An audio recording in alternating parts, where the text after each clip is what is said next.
Hey guys, in this video, I'll show you how to fix TikTok streaks not showing. Alright, let's begin. First of all, open the App Store or Play Store app on your mobile device, and make sure that the TikTok app is updated to the latest version available. If it isn't, then make sure to do so. Once done, open your TikTok application and try to change the region.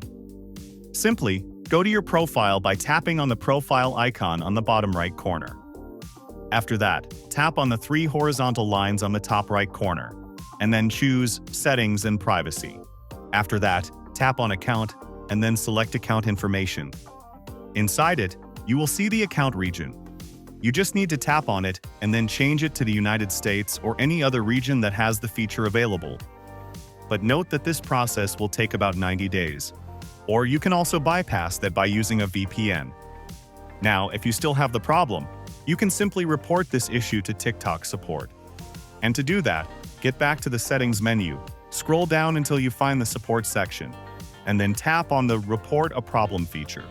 Inside it, scroll down and tap on Chat with Us. Next, type a small message and explain the problem. You can then talk with them and resolve the problem. So that's basically how you can fix TikTok streaks not showing. And that's it for this video. If you find this helpful, consider subscribing and giving this a big thumbs up. Thanks.